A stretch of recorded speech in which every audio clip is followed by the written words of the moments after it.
The rules of a period film have been completely broken, and that goes for the costume as well. You can define an awful lot through what you look like in film. You look as lovely as ever, Princess Kitty. I'm really excited about looking at a period film that's not done in the same way, that's a non-naturalistic visual feast.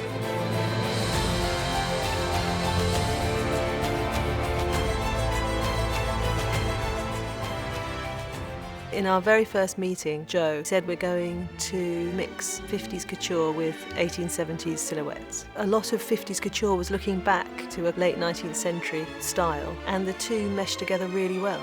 That's been very liberating, style-wise, for all of us. We're paying homage to 1873 and to 1950. Jacqueline is the most astounding costume designer. She has an absolute understanding of style and period and fabric, but also an understanding of character that is really rare. Anna!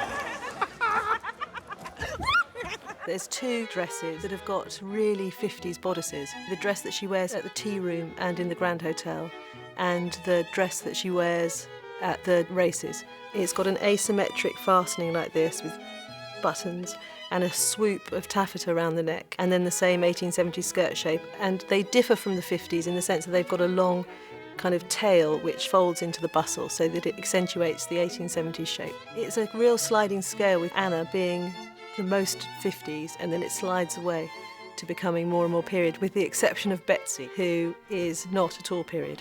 You didn't come to my dinner? In talks with Jacqueline, the costume designer, and we decided that she could be a bit exotic. So I thought geisha was quite an interesting theme to go down. Your husband is a saint, and we must all cherish him for Russia's sake. The first discussions in wardrobe when you're putting any character together is the most rewarding. Jude latched onto the idea that the simpler your costume and the less detail and the less there is on it signifies that you have greater power. He wanted to remove all of the details and have a completely plain tunic, and we played on that idea again with his dressing gown and nightshirt at home. Jacqueline's fantastic because she already has her ideas of the character, but she also likes to know what you think. In my opinion, Karenina is a fool, and Anna is the best of us. This little thing for me was something that was quite telling of my character, because there is a slightly spiky element to her that represents that.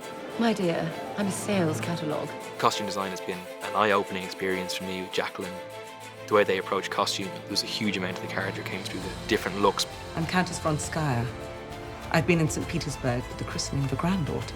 My character is supposedly aging beauty. I had this idea that she's worried that her neck's looking old, and I wanted some sort of collar. And then Jacqueline, she gave me this fantastic creation.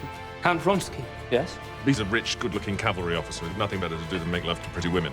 We gathered together all the images of Russian uniforms that were correct for the date. Joe was very specific about whites. We had to find pure whites rather than creams. Dance with me.